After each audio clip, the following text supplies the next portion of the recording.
If you're wondering how the pros get their tracks to sound so loud, clear, and full, how they get their drums to punch through and their bass to sound massive yet still in control, and just how they get their beats to hit harder overall, this video's for you. We're gonna cover all the most common problems I see time and time again in amateur mixes that make them sound flat, dull, muddy, and boring. And I'm gonna show you some real practical steps to fixing it so you can elevate the quality of your mix. So let's start by analyzing this beat mix and taking some notes about where it's at. Most of the time when I get this question, this is what the mix sounds like.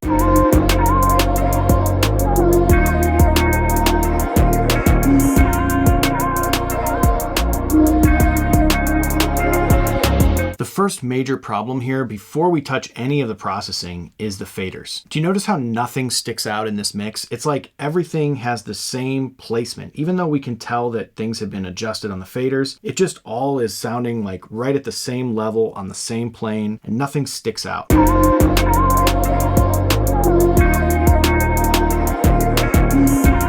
I'm gonna share a very important phrase with you about mixing. I know when I finally realized this, it was like my entire mindset shifted and mixing instantly got a lot easier and my mixes improved. So here it is. Mixing isn't about balance, it's about perspective. Let me explain what that means. This probably sounds counterintuitive because all the time when we talk about mixing, we're talking about balancing things, balancing the left and right stereo image. We're talking about balancing the vocals with the beat. And in those isolated contexts, it makes sense. But overall, when you think about mixing a beat like this, balance is what we have here. All the sounds are pretty well balanced with each other, but it doesn't sound very good. So it's not about balance, it's about perspective. So imagine you have a giant room, and in each of the corners of this room, you have different instruments. Now, if you're standing directly in the middle of the room, you're gonna hear all the instruments equally. And that's essentially what we have right now in this mix. All the sounds are pretty equal. But let's change our perspective. Let's move around the room and we'll start to hear some instruments louder than others. If we take a step towards the drums are going to be louder. If we walk away from them, they'll get a little bit softer. Now, as you walk around this room, there's probably going to be one spot that sounds the best. It's where everything just sounds perfect. You have the right amount of drums, the right amount of everything else. And that is what we want to do with mixing. We want to give the listener the right perspective on all the instruments. We don't care if they're all at the same volume or some are way louder than others. If it's the right perspective and it makes you feel the music in the best way, then that's the best mix. So let's get back to this session and look at some specific ways that we can apply this to this track. Drums are incredibly important in this style of track. This is where we're going to get all the excitement and punch. So they're probably going to need to be significantly louder than the other instruments.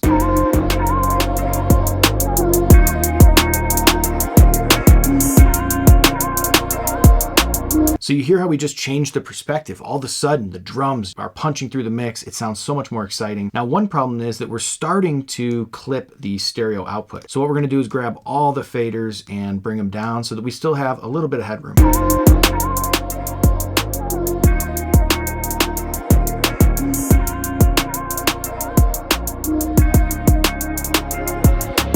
I also wanna make sure that we're feeling the bass enough. So let's bring that up a bit.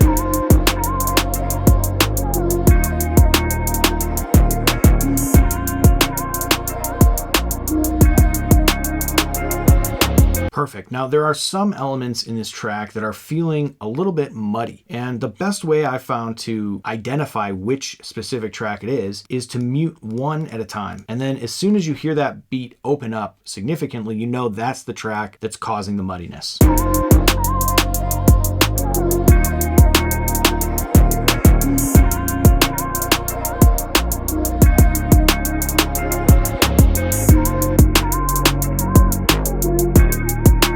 So it's actually this vocal chop beat that's really causing the most amount of clutter in the rest of the track. So we're just going to tuck this one in a little bit.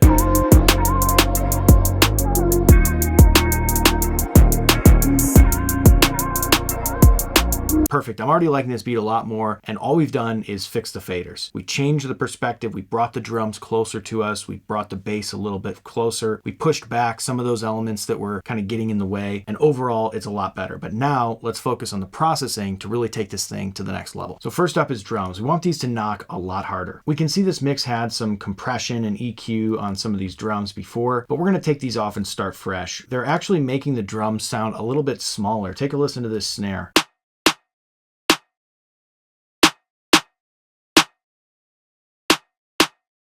So it's making that snare sound kind of clicky and small. So we're gonna actually fix that with a different type of dynamics processing. But let's go ahead and remove these for now. So let's load X-Rack Pro on this kick drum. Our goal here is to make this kick punch through the mix. And we're gonna do that with two important elements in X-Rack Pro, the transient control and the maximize module. The transient control lets us separate the attack or the transient of the sound and the tail or the sustain of the sound and control those independently. And you can see we can either add a bunch of attack and tame that sustain down, or we can do the opposite. We can actually bring the attack down. Take a listen to what this sounds like.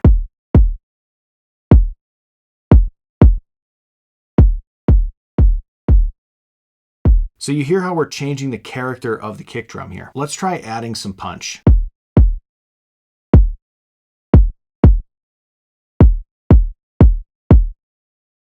So instantly the kick is hitting harder, it sounds way punchier. There's one trick I like to do with kick drums, and that is to adjust the shape of this transient. If we pull this shape knob down, it's gonna let a little bit more of that low punch cut through.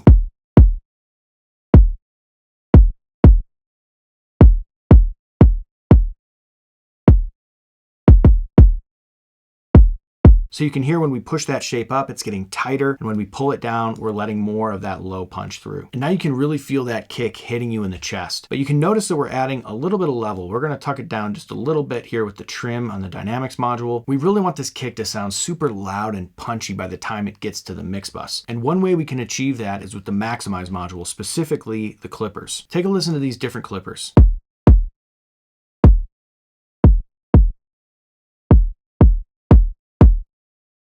We can even drive into them a little bit more with the max slider.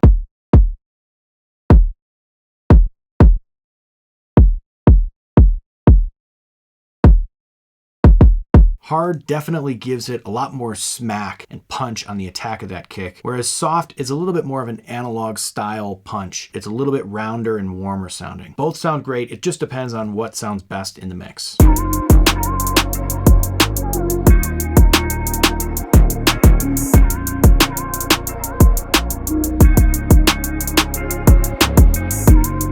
So for this particular track, I'm liking this direction of adding a ton of smack to the drums. So we're gonna go with this hard clipper. So you can hear as soon as we take X-Rack Pro off this kick, we're losing all that punch and attack and articulation that we get.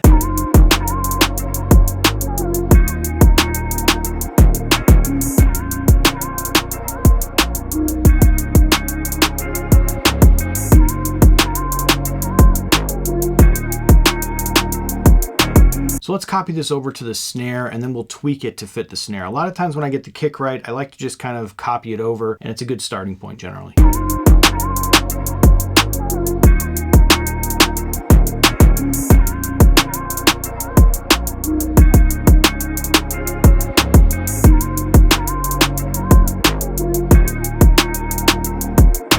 So a couple tweaks, I pulled the max slider down a little bit. We didn't quite need as much clipping there. We didn't need to drive it as hard. I also ended up tweaking the shape of the transient to add a little bit more stickiness on that snare, which I like in this case. So let's move on to the hi-hat. Now in this particular track, we want it to be super crisp and exciting, but we don't want to make it harsh. So there's a trick I'm going to show you on how to do that. I've got X-Rack Pro loaded up, and all we're going to do is boost the Air Plus slider and cut the high slider at the same time. Take a listen.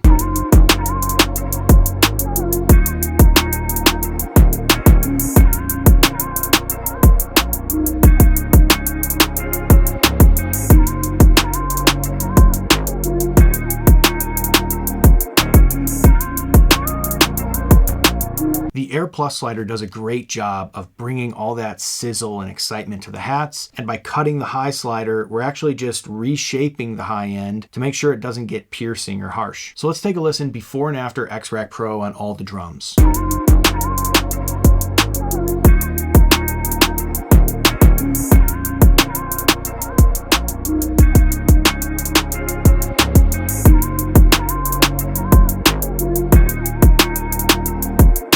It's like we're just bringing the drums into focus, helping them cut through the mix. Sounds really great. The next thing I want to take a look at is this bass, and I want it to sound really massive. Now, this is a great Moog bass that was recorded here.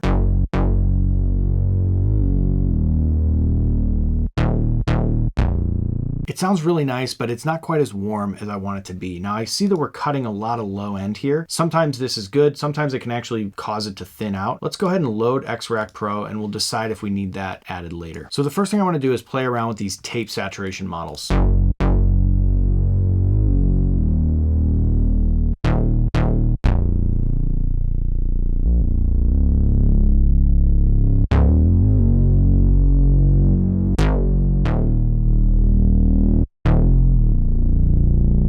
So instantly, this 2-inch tape model is adding a ton of fullness and warmth. It's rounding off the high end in a really pleasant way, and it's just adding a ton of grit to this bass, which I really like.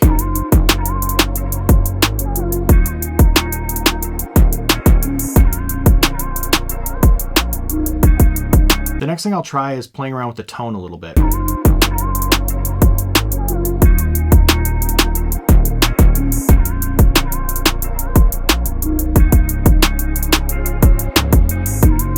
Now this sub slider in XRack Pro is fantastic because it's really gentle. It doesn't overdo it, but it allows you to just bring up just the subs of the low end, and it just feels really nice and full now without getting out of control. Now there's one more trick I like to use, and that is this massive mode in the maximize module. This thing sounds insane on anything with low frequencies, really. If we just pull this thing up, it's going to sound massive and still in control.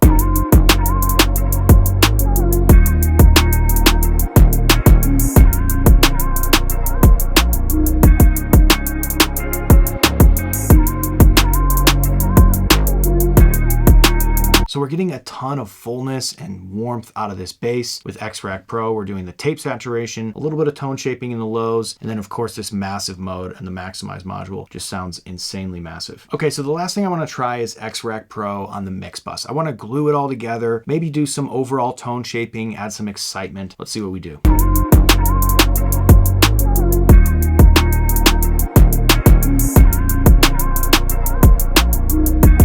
So first off, this bus sat mode on the saturate module does a really great job of just rounding off those transients in a pleasant, more analog way. It sounds really clear and punchy. I like what that's doing.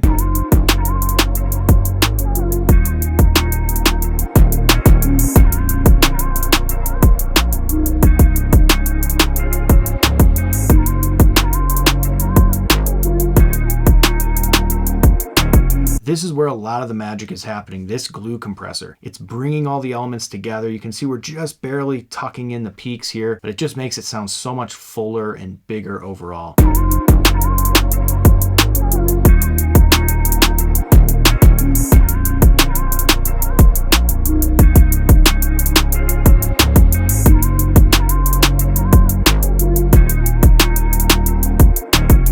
So I'm just doing a little bit of sweetening overall. I might even tuck in the hats now that we're sweetening it up here. I might tuck them in a little bit here at the fader.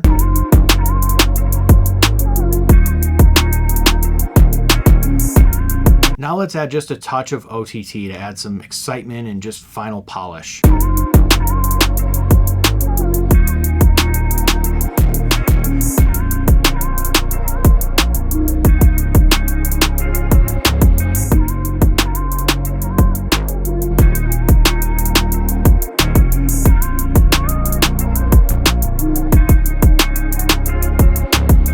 So pretty much instantly, we were able to elevate this entire beat mix with just XRack Pro, very quickly dialing it in, and it sounds fantastic. Let's take a listen before and after all of the XRack Pro instances on this mix.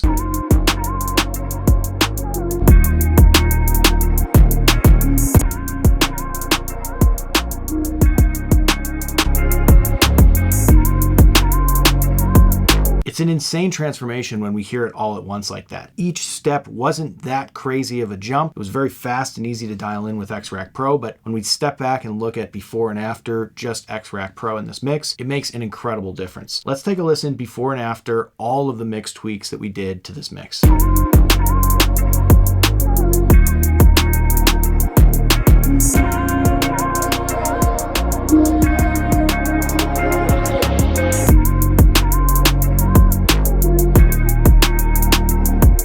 So to recap, we first talked about the difference between balancing and changing the perspective of a mix. You don't really want to focus on balancing the elements. You want to focus on getting the right perspective, making sure that the elements are jumping out at you at the right amounts at the right times. And the best way to do that is with the faders. Once you get the faders right, then take a look at the processing. We talked about how to get the drums to sound super punchy with transient control and the clippers, how to get crispness without getting harsh with the Air Plus slider and X-Rack Pro. We talked about how to make the bass sound massive while still being in control, and overall how to sweeten up your MixBus to take it to that next level. So try this all out in your next session. If you enjoyed this video, give it a like, subscribe for more tutorials like this, and as always, happy mixing.